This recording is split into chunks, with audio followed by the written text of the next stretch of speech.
بسم اللہ الرحمن الرحیم۔ ابن عباس سے روایت ہے کہ آپ فرماتے ہیں حضرت سلیمان علیہ السلام جب تخت پر بیٹھتے تھے تو آپ علیہ السلام کے پاس کی کرسیوں پر انسان بیٹھتے اور اس کے پاس والی کرسیوں پر جن بیٹھتے تھے، جن کے بعد شیاطین بیٹھتے، پھر ہوا اس تخت کو لے کر اٹھتی اور معلق تھما دیتی، پھر پرند آ کر اپنے پروں سے سایہ کر لیتے، پھر آپ ہوا کو حکم دیتے اور وہ پرواز کر کے صبح مہینے بھر کے فاصلے پر پہنچا دیتی۔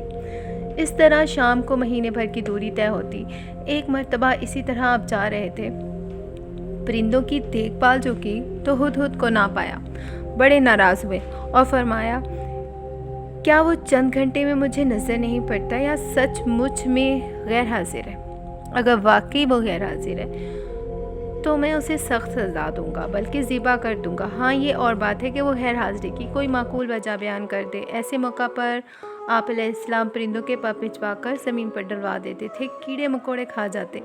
اتنے میں اچانک ہدہد آ گیا۔ پرندوں نے کہا کہ آج تیری خیر نہیں، بادشاہ سلامت تیری سزا طے کر چکے ہیں۔ اور اس نے کہا یہ بتاؤ کہ ان کے الفاظ کیا تھے؟ انہوں نے بیان کیے تو ہدہد خوش ہو کر کہنے لگا کہ پھر میں بچ جاؤں گا۔ چنانچہ ہدہد حضرت سلیمان علیہ السلام کے دربار میں پیش ہوا اور کہنے لگا اے نبی اللہ، میں ایک ایسی خبر لے کر آیا ہوں جو آپ کے پاس بھی نہیں ہے۔ میں عرب سے آ رہا ہوں اور پختہ یقینی سے خبر لایا ہوں۔ اس کی بادشاہی ایک عورت کو میں نے کرتے ہوئے پایا۔ اس کے وزیر اور مشیر 312 شخص ہیں اور ان میں سے ہر شخص کے ماتحت 12,000 کی جمعیت ہے۔ اس کی زمین کا نام مادب ہے، یہ صفا سے 3 میل کے فاصلے پر ہے۔ دنیاوی ہر قسم کی ضرورت اسے مہیا ہے۔ اس کا نہایت شاندار قسم کا تخت ہے جس پر وہ جلوس کرتی ہے، وہ بھی سونے سے تندا ہوا، اور یہ 80 ہاتھ اونچا، 40 ہاتھ چوڑا، اور 600 عورتیں ہر وقت اس کی خدمت میں کمر بستہ رہتی ہیں۔ اس کا دیوار خاص جس میں تخت ہے بہت بڑا محل ہے، بلند و بالا اور کشادہ۔ سب لوگ آفتاب پرست ہیں، خدا پرست کوئی نہیں۔ ملکہ کا نام بلقیس بنت شرحمیل ہے، اس کا دادا پورے یمن کا بادشاہ عظیم تھا۔ سلیمان علیہ السلام ملکہ بلقیس اور اس کی قوم کے متعلق بیان سن کر کہنے لگے کہ مجھے یہ معلوم کرنا ہوگا کہ تو سچ کہہ رہا ہے کہ جھوٹ بول رہا ہے۔ میرے اس خط کو لے جا کر ملکہ بلقیس کو دے دے اور پھر ان کے پاس سے ہٹ کر دیکھو وہ کیا جواب دیتی ہے۔ ہدہد اس خط کو اپنی چونچ میں دبا کر ملکہ بلقیس کے محل میں پہنچ گیا۔ ملکہ اس وقت خلوت خانہ میں تھی۔ ہدہد نے نہایت خاموشی اور احتیاط کے ساتھ خط اس کے سامنے اس طرح ڈالا کہ وہ جان نہ پائی کہ ہدہد کہاں سے آیا۔ اپنی گود میں پڑے خط کو دیکھ کر وہ محتاط ہو گئی اور خوف زدہ بھی، لیکن اتنا اندازہ ضرور ہو گیا کہ کوئی عام خط نہیں ہے، معزز اور مکرم ہے، اس پر مہر بھی لگی ہوئی ہے۔ اس خط کا آغاز بسم اللہ سے کیا گیا تھا۔ کہا جاتا ہے کہ حضرت سلیمان علیہ السلام سے پہلے کسی نے خط میں بسم اللہ الرحمن الرحیم نہیں لکھی۔ بسم اللہ سے ابتدائی ثمر کی طرف اشارہ تھا کہ سرکشی چھوڑ کر ایک اللہ کی عبادت کرو۔ یہ کسی بادشاہ کا ہی نہیں بلکہ ایک پیغمبر کا دعوت نامہ ہے۔ ایک اللہ کی عبادت کرو۔ ملکہ عقل مند تھی، معاملات کو کس طرح طے کیا جائے بخوبی جانتی تھی، وہ با اختیار بھی تھی۔ اس کا فیصلہ اس کے اہل دربار کے لیے رد کرنا ممکن نہ تھا، پھر بھی اس نے مصلحتاً اپنا فیصلہ سنانے کی بجائے اہل دربار سے مشورہ ضروری جانا۔ چنانچہ اپنے تمام سرداروں کو دربار میں حاضر ہونے کا حکم دیا اور کہا کہ میری طرف ایک بہت ہی اہم اور وقت والا خط ڈالا گیا ہے جس میں مسلمان ہونے اور تابع فرمان بننے کی دعوت دی گئی ہے۔ تم سب جانتے ہو کہ میں کوئی فیصلہ تمہارے بغیر نہیں کرتی، رائے دو کہ ہمیں کیا کرنا چاہیے۔ تمام اہل دربار نے جواب دیا ہمارے پاس طاقت اور قوت کی کمی نہیں، اسلحہ اور سامان وافر مقدار میں موجود ہے، ہم بہادر ہیں، شجاع بھی ہیں، میدان جنگ میں نہایت جرأت اور مردی کے ساتھ لڑتے ہیں، اس لیے ہمیں خوف زدہ ہونے کی ضرورت نہیں۔ ہماری طاقت مسلم ہے، ہم ہر قسم کے مقابلے کے لیے تیار ہیں۔ اب جو آپ کا حکم ہو ہم آپ کے فرما بردار ہیں۔ ملکہ بلقیس خود سے اندازہ کر چکی تھی کہ حضرت سلیمان علیہ السلام کے سامنے اس کے لشکر کی کوئی حیثیت نہیں۔ اگر جنگ کی نوبت آئی تو تباہی و بربادی کے سوا کچھ ہاتھ نہ آئے گا۔ اس نے اپنے سرداروں سے کہا جب بیرونی حملہ آور کسی بستی پر حملہ کرتے ہیں اسے اجاڑ کے رکھ دیتے ہیں، کیوں نہ کوشش کی جائے کہ اس عمل سے بچا جائے۔ اس کا طریقہ یوں نکلا کہ فیصلہ کیا گیا حضرت سلیمان علیہ السلام کی خدمت میں تحائف بھیجے جائیں۔ پر ملکہ کا مقصود یہ بھی تھا کہ حضرت سلیمان علیہ السلام کی آزمائش بھی ہو جائے۔ اگر وہ تحائف لے کر راضی ہو گئے تو اس امر کی علامت ہوگی کہ وہ ایک بادشاہ ہیں اور ان سے مقابلہ کرنے کے لیے دنیاوی وسائل کام دے سکیں گے، اور اگر وہ واقعی نبی ہیں ہمارے تحائف کی ان کے نزدیک کوئی اہمیت نہیں ہوگی۔ ان کا ہدیہ قبول نہ کرنا اس عمل کی طرف اشارہ ہوگا کہ ہمیں بھی اطاعت کے بغیر کوئی چارہ نہیں۔ ملکہ نے تحائف تیار کروائے۔ تحائف اسرائیلی روایت کے مطابق سونے کی اینٹیں، جواہرات، قیمتی برتن تھے۔ جب یہ تحائف ملکہ بلقیس کے قاصد لے کر آپ علیہ السلام کی خدمت میں پہنچے تو آپ علیہ السلام نے تمام مہمانوں کو وضو کر کے تازہ دم ہونے کے لیے کہا۔ اسرائیلی روایت کے مطابق ملکہ بلقیس نے اپنے حتمی چند آزمائش سوالات بھی کیے، جن میں سے ایک یہ بھی تھا کہ ملکہ نے ایک برتن بھی بھیجا جس کے لیے فرمائش تھی کہ اسے ایسے پانی سے بھر دیا جائے جو زمین کا ہو نہ آسمان کا۔ حضرت سلیمان علیہ السلام نے اس کی فرمائش یوں پوری کی اور ان کے پسینے کے قطرے اس برتن میں جمع کروا دیے۔ ملکہ نے حضرت سلیمان علیہ السلام کے لیے کچھ اور بھی آزمائش تیار کی تھی۔ اپنے غلاموں سے کہا تھا، یہ ایک موتی جس میں سوراخ نہیں ہے ان کی خدمت پہ پیش کرنا، اس میں جن اور انسانوں کی مدد کے بغیر دھاگا ڈال دیں۔ دوسرے موتی میں سوراخ ٹیڑھا ہے، اس میں بھی دھاگا ڈالنا ممکن نہیں ہے، انہیں کہنا اس میں بھی دھاگا ڈال کر دکھائیں۔ اگر وہ ان سوالوں کا اہم کانا پائیں یا ناممکن سمجھ کر غصے میں آ گئے تو وہ ایک عام بادشاہ ہیں۔ اگر ان کا رویہ خوشگوار رہا تو جان لینا کہ وہ معمولی بادشاہ نہیں بلکہ نبی ہیں۔ پھر ان کی بات توجہ سے سننا۔ قاصد حاضر ہوا۔ آپ علیہ السلام نے ڈبیا طلب کی۔ اس نے کہا، کھولنے سے پہلے بتائیے اس میں کیا ہے۔ حضرت جبرائیل علیہ السلام نے مدد کی اور آپ علیہ السلام نے فرمایا، ایک موتی بغیر سوراخ کے، ایک موتی ٹیڑھے سوراخ والا۔ قاصد بولا، ان دونوں میں دھاگا ڈال دو۔ آپ علیہ السلام نے اپنے درباریوں سے فرمایا، موتی میں سوراخ کون کرے گا؟ دیمک نے کام اپنے ذمے لیا اور موتی میں ایک سرے سے داخل ہو کر دوسرے سرے سے نکل آیا۔ آپ علیہ السلام نے دیمک سے خوش ہو کر فرمایا، تمہیں کوئی حاجت ہو تو بیان کرو۔ اس نے کہا، اے نبی علیہ السلام، میرا رزق درختوں میں کر دے۔ آپ علیہ السلام نے اس کی فرمائش پوری کی۔ پھر آپ نے ٹیڑھے سوراخ والے موتی کو سامنے رکھا اور کہا، اس میں دھاگا کون ڈالے گا؟ سفید کیڑے نے آگے بڑھ کر کہا، میں یہ کام کروں گا۔ اس نے دھاگا اپنے منہ میں لیا اور ایک طرف سے جا کر دوسری طرف سے نکل آیا، اور آپ علیہ السلام نے اس کیڑے سے اس کی حاجت پوچھی۔ اس نے کہا، اے اللہ کے نبی علیہ السلام، میرا رزق پھلوں میں رکھ دیں۔ اس کی فرمائش بھی رہتی دنیا تک پوری کر دی گئی۔ قاصد تو اس سے پہلے ہی آپ سے مروب ہو چکے تھے۔ جب حضرت سلیمان علیہ السلام نے قاصدوں کے استقبال کے لیے دربار سے 9 فروغ یعنی کوئی 30 میل کی مسافت میں سونے چاندی کی اینٹوں کا فرش بنانے کا حکم دیا، راستے میں دونوں طرف عجیب خلقت جانوروں کو کھڑا کر دیا۔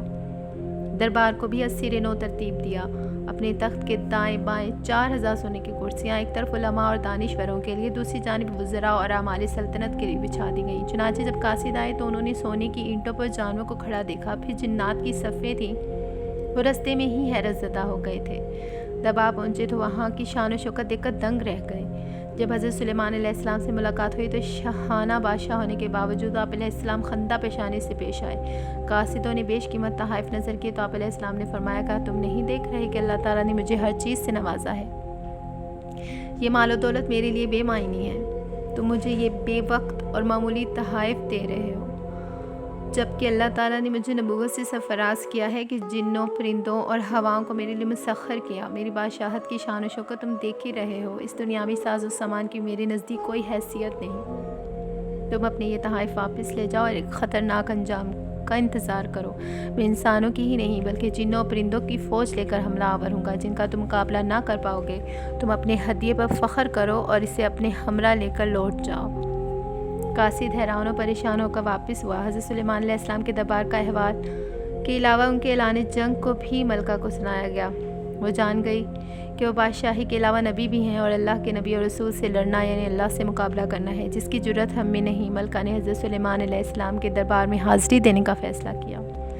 کہا جاتا ہے کہ اس نے 12,000 سردار منتخب کیے، جن کے تحت 1,00,000 سپاہی تھے۔ حضرت سلیمان علیہ السلام نے دور سے کوئی ابھرتا ہوا دیکھا تو جان گئے کہ ملکہ بلقیس اپنے سپاہیوں کے ساتھ آ رہی ہیں۔ اس وقت وہ محل سے 3 میل کے فاصلے پر تھی۔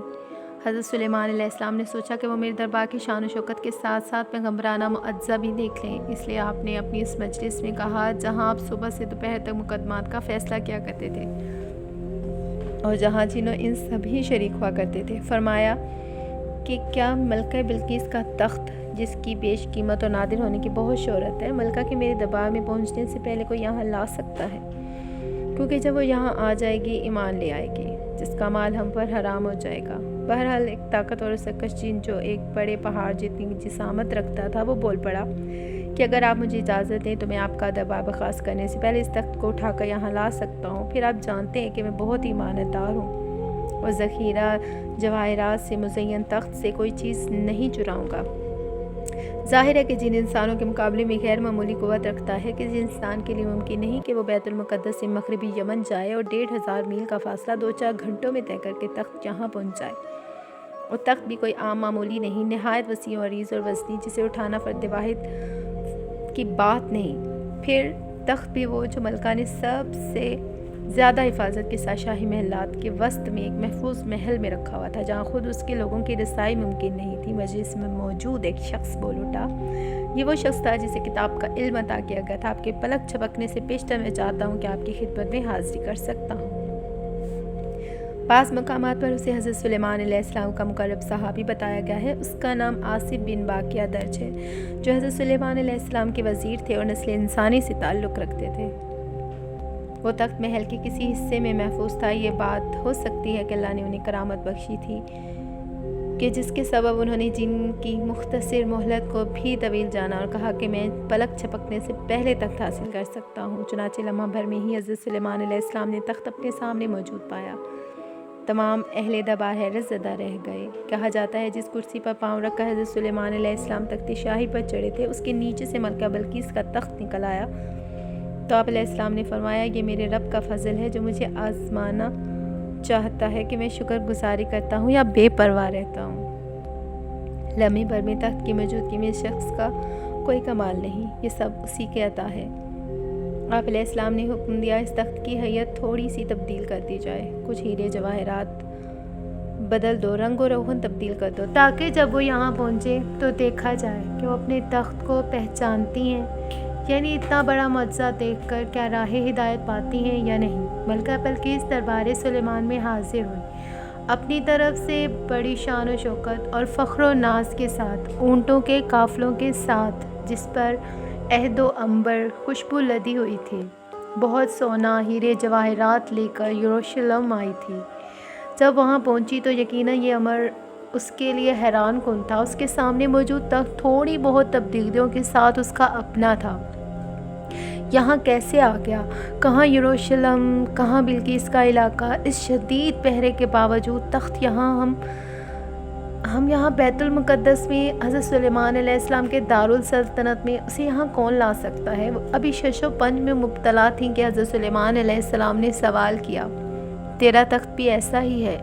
ملکہ بلقیس واضح جواب دینے کی قدرت نہ رکھتی تھیں، گویا انکار کیا نہ اقرار، محتاط جواب دے دیا، اور یوں گویا ہوئی کہ ہم تو اس کرامت سے پہلے ہی آپ کی نبوت کے قائل ہو چکے تھے، اور وہ جو مشکل سوالات کے جوابات کے حصول کے لیے آئی تھیں، وہ موقع انہیں عطا کیا گیا۔ ایک سوال یہ بھی تھا کہ اللہ تعالیٰ کا رنگ کیسا ہے؟ یہ ایسا سوال تھا کہ آپ سجدے میں گر پڑے اور خدا تعالیٰ سے فریاد کی کہ اس نے ایسا سوال پوچھ لیا ہے کہ جس کا جواب میں تجھ سے دریافت کرنے کی جرت نہیں پاتا۔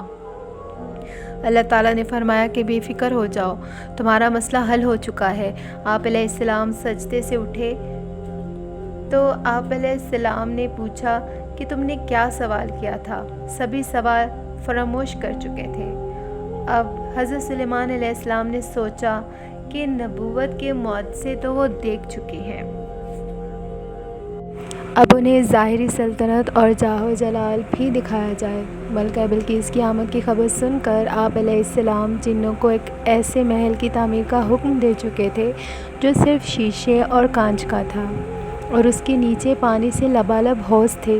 شیشہ بہت ہی صاف شفاف تھا، آنے والا شیشے کا امتیاز نہیں کر سکتا تھا، بلکہ اسے ایسا ہی معلوم ہوتا کہ پانی ہی پانی ہے۔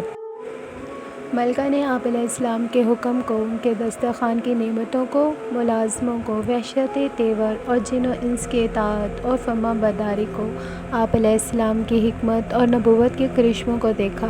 اس کے ہوش اڑتے رہے۔ اس نے حضرت سلیمان علیہ السلام کی یہ شان و شوکت دیکھی تو اپنا محل، اپنی سلطنت ہیچ نظر آنے لگے۔ اسے اپنا وہ محل جو نہایت وسیع و عریض فن و تعمیر کا نادر نمونہ تھا، ہیچ نظر آنے لگا۔ چڑھتے ڈوبتے سورج کی پرستش ان کا مذہب تھا۔ وہ اپنے محل کو دنیا کے عجائبات میں شمار کرتی تھی، لیکن یہاں اس نے جو دیکھا تو یہ کہنے پر مجبور ہو گئی کہ وہ سچی خبر تھی جو میں نے آپ کے کاموں اور آپ کی حکمت کے بارے میں اپنے ملک میں سنی تھی۔ میں نے ان پر بھی یقین نہ کیا تھا جب تک کہ میں نے یہاں آ کر خود نہ دیکھ لیا، بلکہ مجھے تو آدھا بھی نہیں بتایا گیا۔ آپ کی شان و عظمت اس سے کہیں زیادہ ہے جو مجھے معلوم ہوئی۔ ملکہ بلکہ اس ذہانت میں بے مثل تھیں۔ وہ جان چکی تھیں کہ ان کی شان و شوکت کا اظہار صرف اس لیے نہیں ہے کہ ان کی اطاعت کی جائے، بلکہ اس معجزانہ قدرت کا اظہار اس امر کی جانب اشارہ ہے اور اس ہستی کی طرف بلاوا ہے جو ہر چیز پر قادر ہے۔ وہ اپنی شرک پر نادم ہوئی اور اقرار کیا کہ میں نے اپنے آپ پر ظلم کیا اور میں حضرت سلیمان علیہ السلام کی امتی ہوتی ہوں اور آپ کے رب کی فرما بردار بنتی ہوں۔ یہ تھا واقعہ حضرت سلیمان علیہ السلام اور ملکہ بلقیس کا۔ اگر آپ کو یہ واقعہ اچھا لگا ہو تو کمنٹ میں اپنی رائے دینا ہرگز نہ بھولے گا اور چینل کو لازمی سبسکرائب کریں۔ شکریہ۔ اللہ حافظ۔